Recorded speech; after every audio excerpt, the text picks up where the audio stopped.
Last year, picking the ultimate highest-end MacBook was a pretty simple decision. If you wanted the absolute fastest machine Cupertino could build, you just swiped your card for the Max chip and never looked back. But this year, Apple messed up. And by messed up, I mean they changed the silicon hierarchy so drastically that spending thousands of extra dollars on a fully spec'd M5 Max might actually be a complete waste of your money. I spent the last few weeks living with the MacBook Pro 16 M5 Pro. I edited heavy video projects, ran synthetic benchmarks, compared it directly to my dedicated Windows workstation, tested high frame rate gaming, and just used it as my daily driver. And honestly, by the end of this review, you're going to see why this specific configuration with a 1TB SSD is the smartest laptop Apple has ever manufactured, and why they might have accidentally made one specific component way too good. Let us start with exactly what your money actually buys you right now. This is the base configuration of the 16-inch MacBook Pro featuring the M5 Pro chip. Inside, you're getting an 18-core CPU, a 20-core GPU, 24 gigs of unified memory, and that ridiculously fast 1TB SSD. You also get Apple's 16.2-inch Liquid Retina XDR display running with promotion up to 120 Hz. On paper, this is exactly what you expect from a premium machine. You get serious hardware, insane performance, and obviously, you are paying the infamous Apple tax. They bumped the price up significantly this generation. We're talking about a starting price of around €3,399 in Germany, which is a massive hike compared to older models that drop down to $2,500 on sale. But let us be real, you do not buy a Mac just for a spec sheet. You buy it for the seamless integration and the physical experience of using it. The moment you pull this aluminum slab out of the box, you instantly understand why it commands that premium price tag. There is zero flex. Every single edge, surface, and port feels engineered to absolute perfection. According to a recent report from Shrimp Apple Pro, Apple supposedly tweaked the internal chassis tolerances this year just to make the weight distribution feel more balanced, and you can absolutely feel it. The hinge is perfectly weighted, so you can open it with exactly one finger. The keyboard is incredibly tactile and comfortable for hours of heavy typing. And then there is the trackpad. Windows laptops have tried to copy this for a decade, but Apple is still light years ahead. The haptic feedback is so responsive that jumping back to an expensive Windows machine feels like a massive downgrade. But the main reason you step up to the 16-inch model is that massive display. I ran this thing side by side with my 32-inch 4K OLED monitor, and yes, if we're talking purely about perfect blacks and motion clarity for movies, OLED still wins. Ross Young has been saying for months that Apple is holding off on OLED for the MacBook Pro line, and honestly, I'm glad they did. The LEC recently reported that Apple's supply chain is sticking with Mini LED for high-end Macs, and it makes total sense for productivity.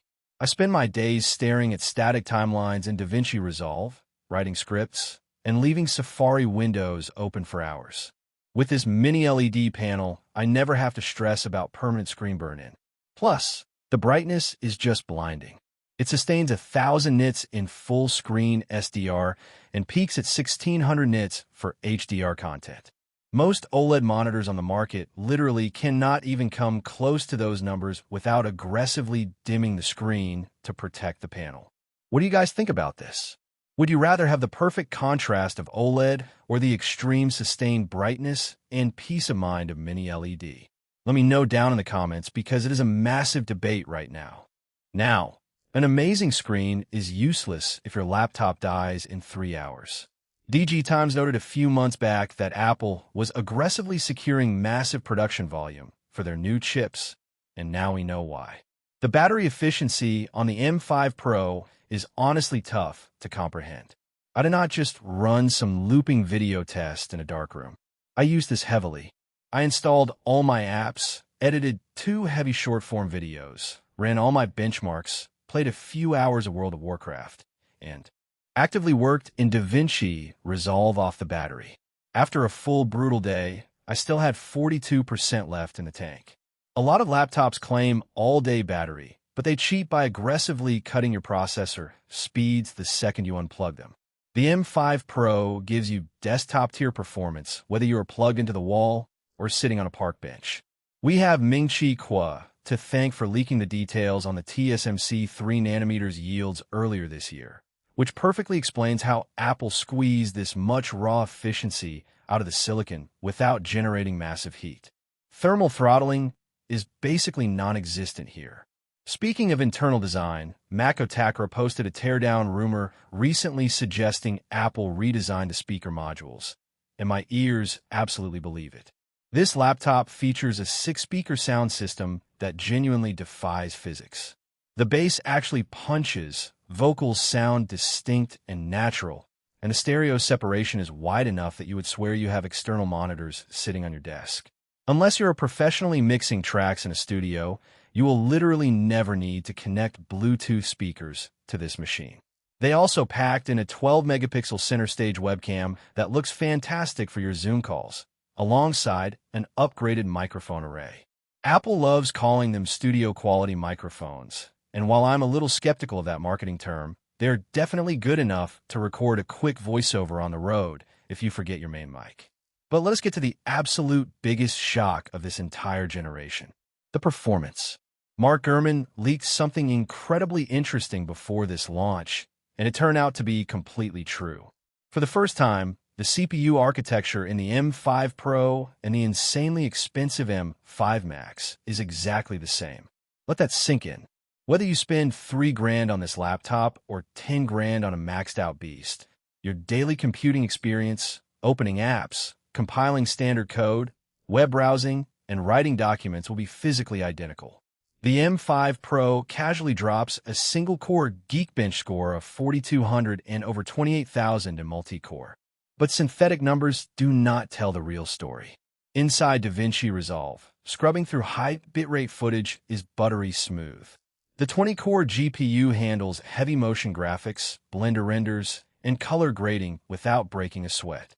I even threw World of Warcraft at it, running at native resolution. While my dedicated Windows PC with an RTX 5080 obviously pushes more raw frames, the MacBook Pro casually maintained over 200 frames per second in standard zones and stayed rock solid between 120 and 160 frames in heavily crowded cities. Watching a totally silent, razor-thin laptop keep up with a massive gaming rig in a real-world CPU-bound scenario is just wild. Are any of you actually trying to use a Mac for serious gaming yet? Drop a comment below, because Apple's translation layers are getting surprisingly good. Ultimately, this is not a laptop built for the spec sheet warriors. The MacBook Pro 16 with the M5 Pro is about having a machine where the hardware, the thermal envelope, and the software communicate perfectly.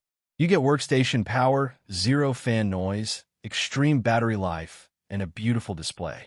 Apple made the M5 Pro so capable that the M5 Max just does not make sense for 95% of professional creators anymore.